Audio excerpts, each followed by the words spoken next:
Shalom, welcome to the Jewish View. My name is Rabbi Nachman Simon with the Chabad House of Delmar, together with my co-host, Mark Gronich of Statewide News Service, jbiztakevalley.com, and also columnist for the Jewish Press. And I'm having fun doing all of that. My column in the Jewish Press is called Albany Beat, and they talk about how government relates to the Jewish community, or doesn't, as the case may be. Mm-hmm. And with us today is someone who is a friend of the Jewish community, Ron Bailey. He's an Albany Common Council member for a few terms now. Two terms. Yeah. Well, welcome back to the Jewish View, because you were one of our first guests way back. Thank you. And we're already bordering on our 350th show, or we have more than that now. So, really welcome back. We got a different set, and it's nice. Real nice. So we're moving on up. And how's Albany doing since we talked to you last? Well, we still got our ups and downs. Mostly downs, or mostly? Well, we can find a balance there somewhere, but we're working on it. All right. So we have an institutional budget deficit, don't we? Yes, we do. City. I mean, how do you come to terms with that? I mean, how do we get out of that? Well, continue to work with the mayor and work with the council to get it to a place where we at least have some balance. But is this the right person in the right job at the right time to be mayor? Well, is anybody the right time? Is this the right council in place to support what needs to be done to save the city of Albany? Yeah, but it seems like the council doesn't really make any real changes to the way the mayor proposes her budget. No, well, so that's why I bring it to the mayor's doorstep. Well, like any other mayor that will run for office, they try to make sure that they have their number of votes on the council to push whatever agenda that they want to push. Right. And this is what this mayor did. She came in with her council members to have her vote, and she has the vote. So are you pro-Sheehan or anti-Sheehan? I'm pro-City of Albany. You're pro-Ward 3? Yes. Okay. And my job as the elected official for the 3rd Ward is to vote what is best for the 3rd Ward and the City of Albany. So do you see this mayor doing what she should be doing for the 3rd Ward in the City of Albany? Well, I have some disagreements and I have some agreements. We're still building. We still got projects going and stuff. And the mayor has been there supporting them as well also. I mean, some of the things that I do have problems with, some of our social programs that we don't have in our communities that's not budget and funded for our youth, and so, and that's the main issue right now. Making sure there's budget or funding for programs. Because we have a lot of kids on the streets, we don't have any place for them to go. As a kid growing up here in the city of Albany, we had teen centers, we had all different types of programs, but it just seems like they're not there now. Well, it seems like the money's not there. I mean, there's an $18 million budget deficit. $12.5 million is filled by pilot aid from the state that's run up from the back end of a loan, that pilot loan that we're getting. So, I mean, there's money that comes in, but we still got $6.5 million of a deficit. Yeah, and doesn't that worry you? It worries me. And one of the things that really worries me is that we got such a deficit, but we keep hiring people. This administration has hired people at tremendous high salary wages and stuff, and it was like, if we're in a deficit, why are we continuing to hiring people? We even went as far as trying to put a residential law in place, and sometimes that's not working because we're still hiring people from outside the city of Albany. Oh, that was one of your pet peeves. Yes, I was the sponsor of that. You want to have people who work for the city to live in the city, yes, including police officers. Yes, but I wasn't able to add the police officers, fire, or sanitation workers because they're covered under a state law. They're covered under a state law? Yeah. Like what law that says that they can live wherever they want? Yeah, well, in so many counties within the city, Because I think New York City is an exception to that. Right. Right? Right. Okay. Because I looked up the list, and we actually have people that come all the way from Beacon, New York, No. that works for the city of Albany. No. Oh, yes. Oh, yeah. Beacon. Yeah. Where's That's like Beacon? I don't even know. It's southern Dutchess County. It's like on the Putnam County border. Yeah. It's like this small city down in southern Dutchess. It's an hour and a half it's to at commute, 2 hours. really? 2 hours. Yeah. And you know, it's like wow. I just don't know. I mean, there's plenty of jobs in Dutchess County. You know? Yeah, well, I don't know. What are we doing that attracts people? From Well, we're Dutchess tracking them way up here, so we got to be doing something right. or wrong. Right? So what's I mean, I just look at the way the city is going, and I just see a lot of homes, for example, that were built for a different age. The widths of streets that were built for a different age. Mm-hmm. You know, you park on both sides of a street, and you have two-way traffic, and you can barely get through, and one car has to pull over to let another car through. Right. It happens not just in the lower wards, in the upper wards also. I mean, we got to do something to make the city more attractive in terms of wanting to live here. I mean, you have houses that have one-car garages, that have detached garages, that don't have enough closet space. They're built for an era where you put your clothes underneath your bed in drawers, you know, and it's just not conducive to what people want today. Well, Mark, one thing about the third ward, we don't have too many garages and driveways. So most of our parking is done on the streets. You know, we are redeveloping the third ward, Sheridan Hollow, even on Broadway and stuff. And we took some of those office buildings and made them into apartments and lofts. You know, and there's steady growth going. We're trying to make it a mixed commercial community use. now. Yeah, mixed commercial Yes. use. Yeah. So, and it's kind of working, and people like it. You know, the difference that's coming in the community. Yeah, your district takes in that theater arts district, doesn't it? Yes. So that's where a lot of that co-mix development is going on. Yes. What are the borders of your ward? Oh, I go from South End. I go right on South Pearl, right by Hudson Ave, where the bridge is. Yeah. I go all the way up to Livingston Avenue on Broadway, up Livingston, over Timbrook, up Timbrook, over Swan, down up First, all the way up to Ontario Street. Ontario, you know And where Clinton Ave. Ontario and Clinton come And together? I have one side of Central Avenue. Right. And then it goes down Central to where Washington is, and Livingston on this side, and Washington on this Right. side, and it kind of bows out, and it goes all the way down to the river from there. And it's kind of it's a neat district. I mean, it's not and like I have an odd shape. and I have but more like the business district also. You know? do. Yeah. And I think that's something that needs to be looked at in terms of how do you get more business. Well, we've been doing pretty good getting little businesses on Central Avenue and the little storefronts and stuff. You know, we have plenty of ribbon cuttings lately. But do you feel like as you get one or two or three or four, you still get 4 or 5 closing?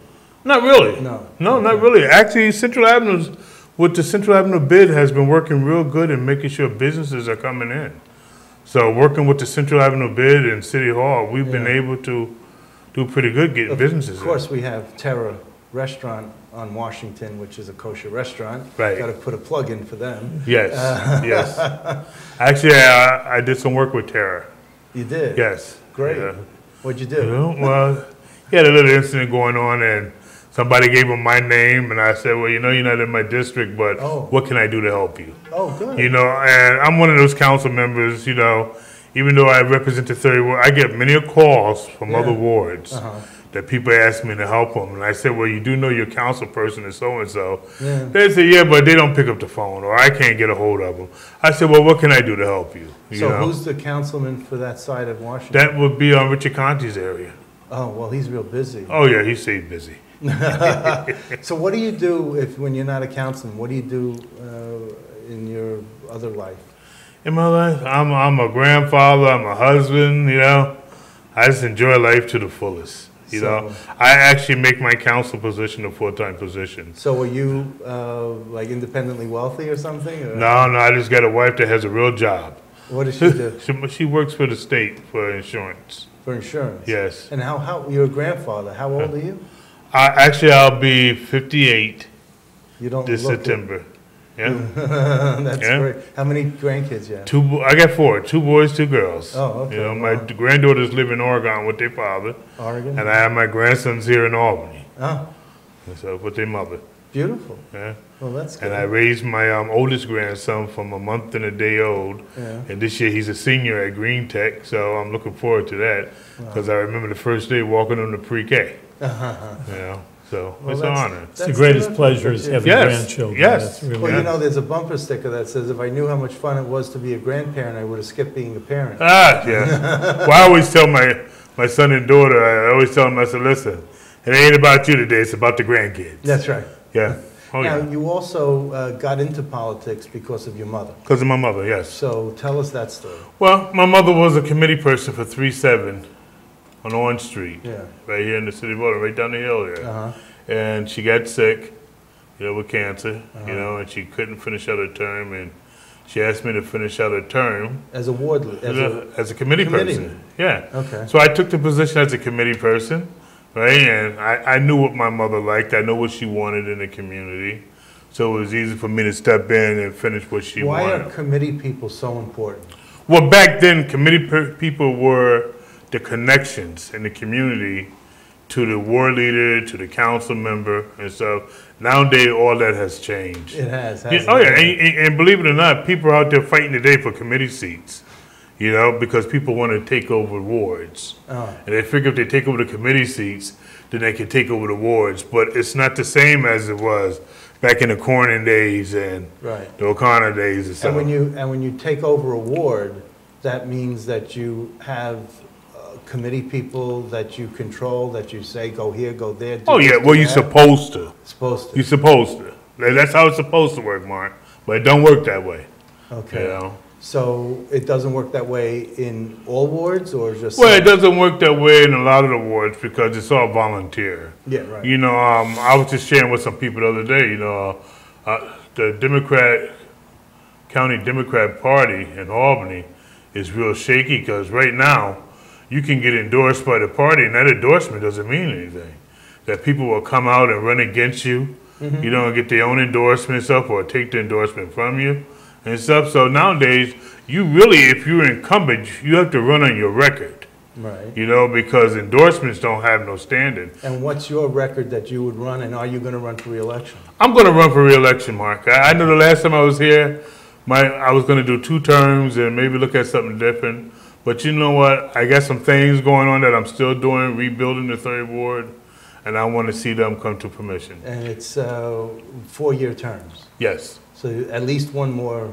At least one more right Time. now. Yes. And what are you fighting for? What do you know, what have you done and what do you want to do? Well, we have done a lot of redevelopment in the 3rd, got rid of a lot of the blight that's in the 3rd Ward, Okay. which was one of my things I ran on, rebuilding communities and neighborhoods. So we have been doing that. You know, one of the other things we're doing is public safety. You know, I work real close with the chief of police in the police department.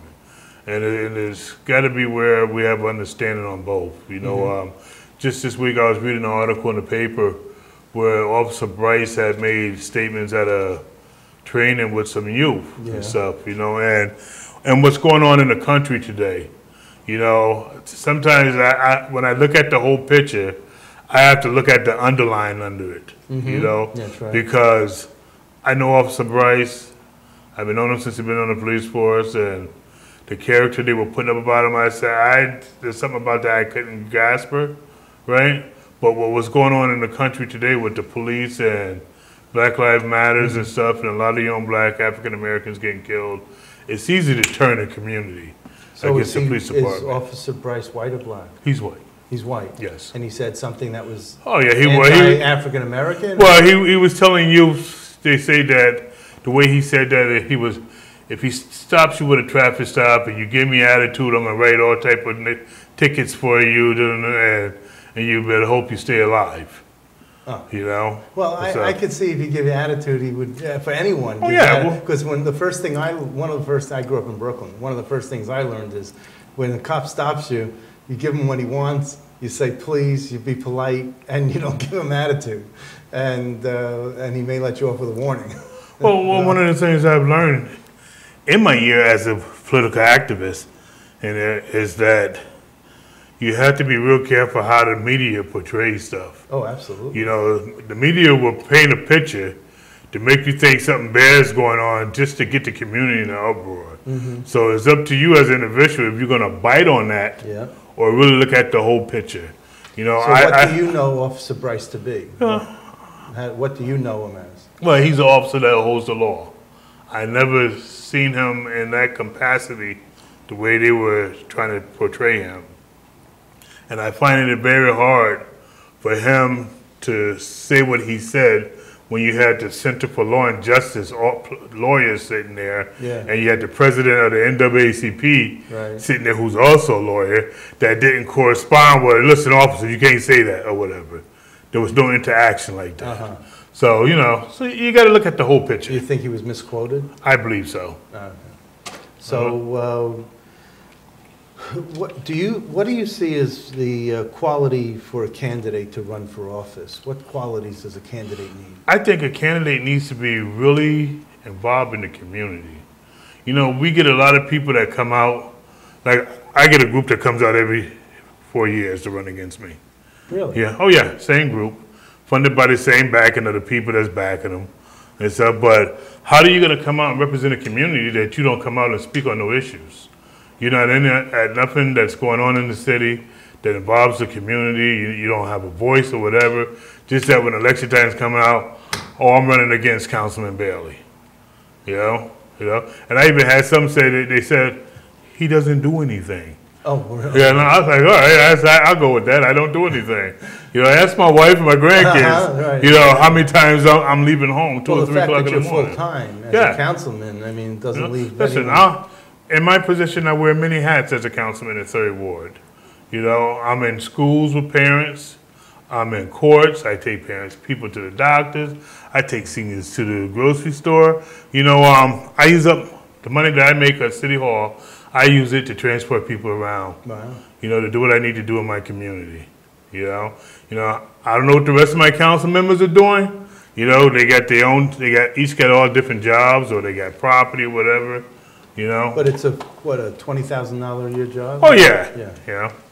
And plus you get health benefits. Yeah, we get health benefits. But your wife picks up your health benefits. Oh no, actually I carry the health benefits. You carry for her? Yeah, I carry for her and my grandson because I have custody of my oldest grandson. Okay. You know, so you know it makes it easier on her since she's the breadwinner. Oh. You know. So you bring so that's one thing. Okay. So what do you?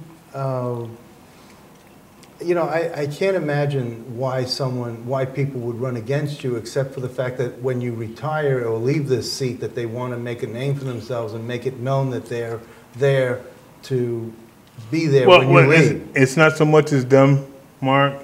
It's the upper echelons that's getting people that when they can't control you. You mean the mayor?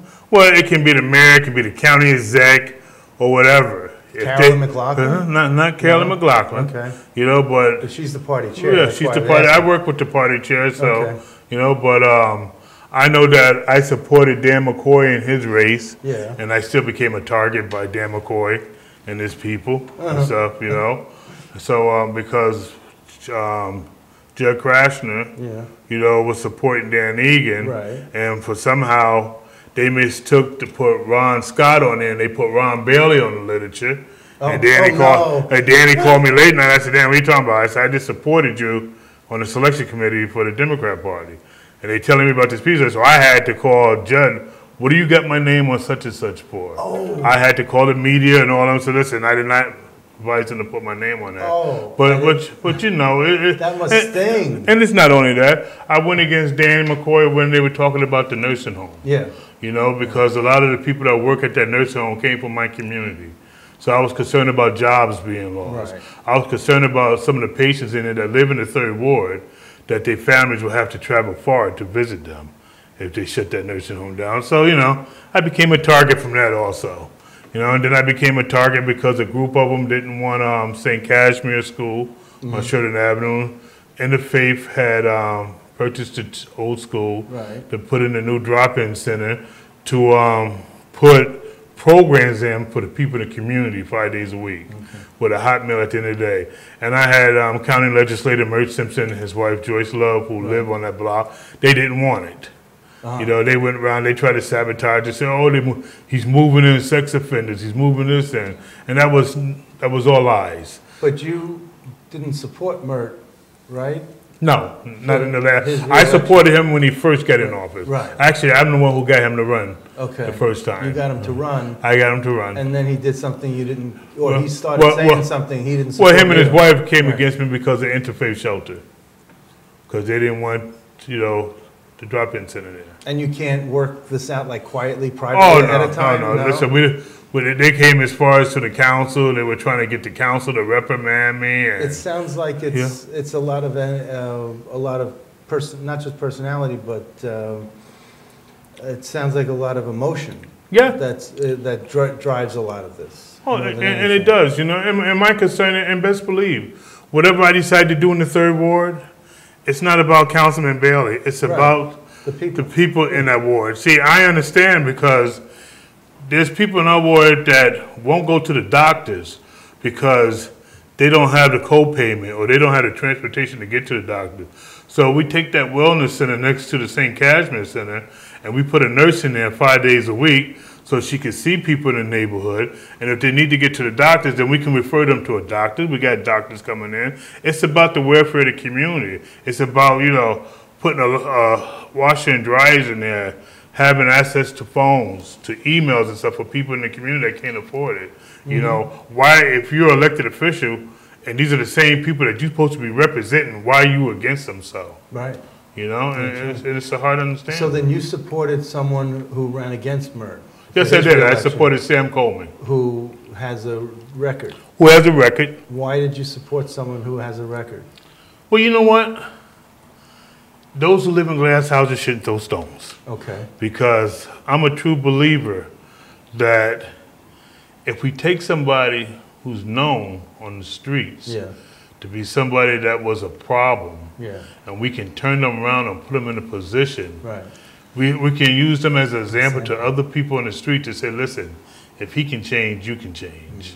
That anything is possible today. And your fellow council member, Mark Robinson. It's the same. Same, And I helped Mark Robinson get to where he is today.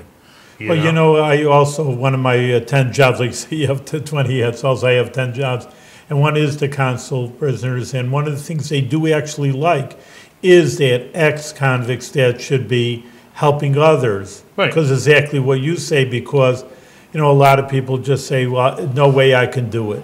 Yeah. I have to change over my life, my friends, and what I do in my life for the last 20, 30 years. Hey, I did it, and you can do Right. it too. And That's the best thing in the world. And who would better know the issues and problems in our community And someone than those who's who's been the problem See, in the community? Now, I say that, and I said this before, and you've heard me say this before, so this guy, Sam Coleman, did it the opposite way. Usually you're elected and then go to prison. He went to Right. prison, and then he tried to be elected. Well, he ran first and then lost and went to prison. Oh, Because okay. actually he was running against Mark Robinson at first.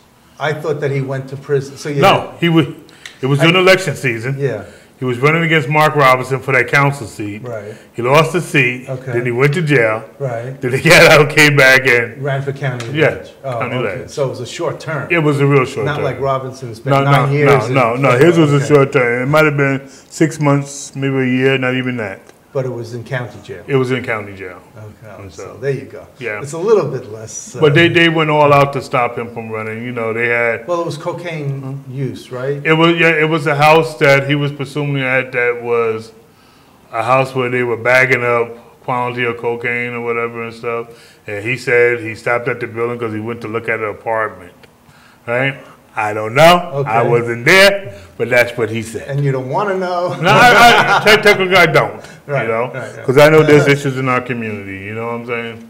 Now, are there Republicans who run in your community? I mean, you do have some Republicans. There's some involved. Republicans in Yeah. our community, but you know what? I haven't seen a Republican run since I ran my first term. There was a Republican that lived on Timbrook that ran Yeah. and stuff. But There's a Republican on Judson Street Right. in 97 or 99, who I got to run for the county legislature. And his name's Richard Smalls. I don't know if you know him. Oh, I know Richard, yes. Okay. So I just wanted, so he ran for county ledge back in 99. Well, you know what? If a person's going to do the right job, you know, Yeah. put them in there. Right. You know, whether they're Republican, Democrat, or what. Well, I just you know? think it would be a hoot to see a Republican from the Arbor. Well, you know what? We got 15 Democrats on the city council. That's right.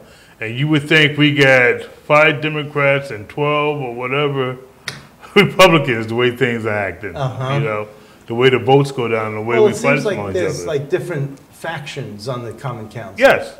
It sounds like there's like an anti-Sheehan faction. There's a group that just wants reform.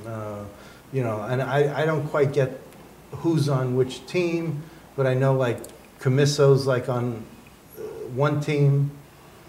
And I don't know who like follows him, O'Brien maybe, I don't know. But Well, who else O'Brien, we vote different sides. There's some issues we'll vote, with Camisso, some issues we vote with, the President Pro Tem, what he's presenting up for the mayor and stuff. You know, but you gotta weigh out the issues, and what I do before I vote, I do my research on all the issues. So do you get the sense that the President Pro Tem is the mouthpiece for the mayor? Oh, yes. Yes. Without a doubt, yes. And that's The President Pro Tem, the majority leader, Yeah. Dan Herring is Yes. the majority leader. He's the majority leader. Rich Conti is the President Pro Tem. And who else on, Leah Golby maybe? Leah Golby, Kathy Fahey, Joe Igo. Okay. You have Judy Josette. Yeah. You have Darcy Players, Vivian Carnegie. Okay. You have Kelly Kimber. You know, and most all the new ones, they ran on the ticket with Kathy Sheehan. Oh, okay. So they are favored with Right. Okay. It's interesting. How no one broke away from, while they ran with her on the ticket, they didn't break away like you have people that you helped get elected, but they broke away. Oh, yeah. You know? Yeah, I get to the place now, if people come to ask me to support them, I was like, I don't know, a month down the road, you're going to be coming after me, because we don't see eye to eye on stuff, You should sign a pact, friendship pact or something. Well, you know what? But my thing is, Mark, to each his own. Yeah. The people in the community see what goes on. But this is what upsets people about politics also, the pettiness. Right. And that's what upsets people. Well, you know what? That's why I tell them, you will not catch Councilman Bailey out in the street having an argument and fuss with somebody else that's running against him, because that's not me. I represent my constituents, I represent my family, I represent my church. So I'm not going to be out there hooping and hollering with people, because your view is this way and my view is that way. So I want to get back to this. What did you do before, like when you graduated school? What did I do when I worked I used to be a cook. Yeah. Right? From cooking, I went and worked as a child care worker at Berkshire Farms. Okay. Right? And I also worked in Whitney Young as a substance abuse counselor, outreach counselor. My thing when I was in court, getting people out of court and get them into drug court, get them into treatment. So you could see by looking at someone whether they're on drugs or not. Yeah. I can watch their body language and their eyes, behavior, their eyes, yeah. Yeah. Says a lot, doesn't it? Yeah. Well, that's why when you sit there at those meetings, and I listen to the people that come up for public comment and stuff, and stuff. I watch their body language, and I watch them, because I was taught to study people. Right. I had a lot of people get mad at me because I wouldn't vote for the resolution for the pipelines. Uh-huh. Right? And the reason why I didn't vote for it, and I explained to them, I said, you guys brought us 6 resolutions that you changed 6 times, right? And in each of those resolutions, there was no information about the air quality control or no information.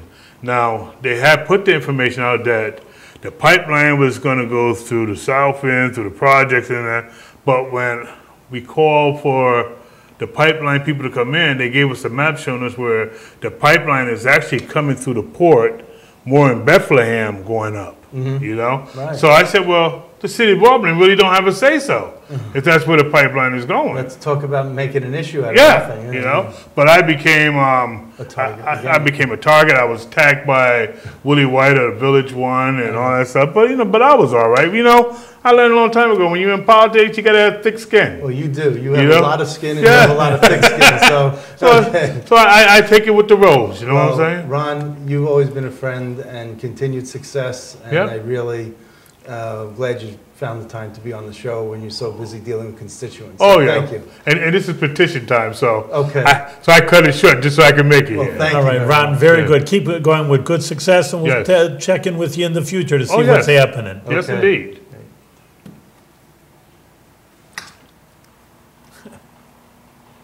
See that?